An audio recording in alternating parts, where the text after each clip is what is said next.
এই রমজানুল মুবারক কি শিক্ষা দিল? আল্লাহর বন্ধু বলেন রোজা হলো ঢাল স্বরূপ, ঢাল। আস-সাওমু জান্নাতুন মা লাম ইউখরিকহা।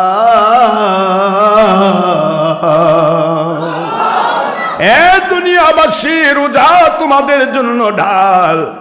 যখন তুমি রোজা রাখবে, রোজা বলে দিবে তুমি কেন গালমন্দ করতেছো, তুমি তো রোজাদার। রোজা বলে দেবে তুমি কেন খাবে দিনের বেলা, তুমি তো রোজাদার। রোজা বলে দিবে কেন তুমি স্ত্রী সহবাস করবে, তুমি তো রোজাদার। রোজা বলে দিবে কেন তুমি মিথ্যে বলবে, তুমি তো রোজাদার। রোজা বলবে কেন তুমি ঘুষ খাবে, তুমি তো রোজাদার। কেউ দেখবে না রে, আল্লাহ দেখবে। এই জন্য অন্ধকার ঘরের মধ্যে বসে তুমি পেটে ক্ষুধা থাকার পরেও লুকে লুকে খাইলে না, কারণ আল্লাহ দেখবে। কেউ দেখবে না, এই জন্য তুমি পানির অথাল তলদেশে তৃষ্ণা কাতর থাকার পরেও ডুব দিয়ে যদি পেট ভরে পানি পান করতে, কেউ দেখবে না, তোমার মালিক দেখবে। এই চিন্তায় তুমি রোজা ভঙ্গ করতে পারলে না।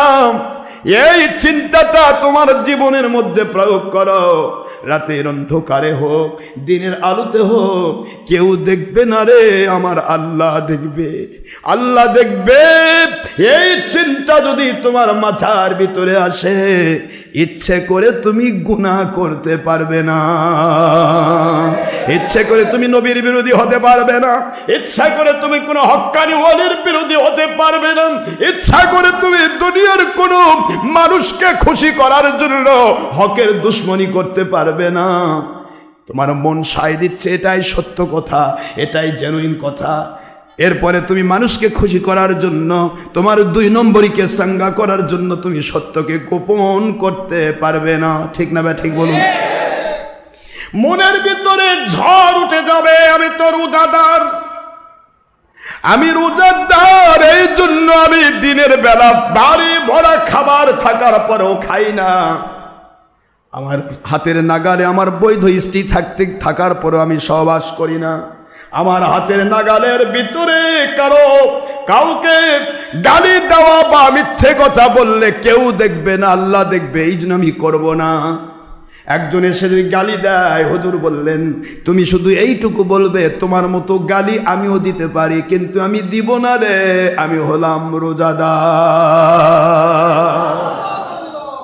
আমিও দিতে পারি, তোমার মতো মুখ আমারও আছে। এই যে শিক্ষা, আল্লাহ বললেন এই জন্য রোজা আমার জন্য রাখা হয়। আস-সাওমু লি, রোজা আমার জন্য। আর আমি আল্লাহ রব্বুল আলামিন ঘোষণা দিলাম, সকল পুরস্কার আমার ফেরেশতা দিয়ে দেই 10 থেকে 700 গুণ। কিন্তু রোজাদারের পুরস্কার আমি আল্লাহ নিজ কুদরত থেকে দান করতে চাই। আস-সাওমু লি ওয়া আনা আজজি বিহি, অফিরিওয়ায়াতিন উখরা উজজা বিহি। রোজাদারের পুরস্কার কি শুনে নাও। ও তো ইচ্ছা করলেই পেট ভরে খাইতে পারত, অন্যায় করতে পারত, করলো না। পেট ভরে খাইতে পারত, খালো না। সামনে খাবার নিয়ে বসে আছে রোজাদার, 5টা মিনিট টাইম আছে, এখনো 5 মিনিট বাকি। ইফতার হবে 55 বেজে গেছে, 5 মিনিটের জন্য রোজাদার বসে আছে। আমার আল্লাহ রহমতের ফেরেশতাকে ডাক দেয়, ফেরেশতারা তাকাও, আমার এই রোজাদার গুলির পেট ভরা ক্ষুধা রে, এদের প্রাণ উষ্ঠাগত পানির জন্য, সামনে শরবত, কত রকমের খাবার, কেন এরা খায় না? কয় আল্লাহ আপনার হুকুম হয় নাই তাই তো খাই না। আল্লাহ বলেন আমার বান্দা কি আমাকে কোনোদিন দেখেছে? কয় না, আল্লাহ দেখে নাই। যদি দেখতো তাহলে কি করত? যদি দেখতো ওদের জীবনটা আপনার জন্য দিয়ে দিত, একটা বার আপনি ছাড়া কিছু বুঝতো না। আল্লাহ বলেন আমার রহমতের ফেরেশতা, আমার এই বান্দাগুলিকে সৃষ্টি করতে তোমরা নিষেধ করেছিলে, আমি আল্লাহ পাক ঘোষণা দিচ্ছি, প্রথম দশকে রহমত নাজিল করেছি, ইবাদত করা রোজা রাখা সহজ করে দিয়েছি, শয়তান বন্ধ করে দিয়েছি।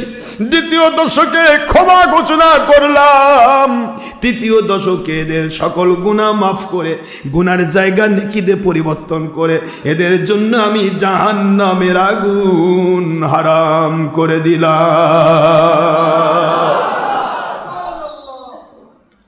রোজার এত মর্যাদা। এই রোজা আপনাকে বুঝতে হবে, মালিক খুশি হয়ে যান রোজাদারের রোজা দেখে। আল্লাহ বলেন, বান্দারে তোমার রোজার পুরস্কার আমি নিজ থেকে দেব। আমার ফেরেশতা কি দেবে? আমি আল্লাহ নিজেই রোজাদারের পুরস্কার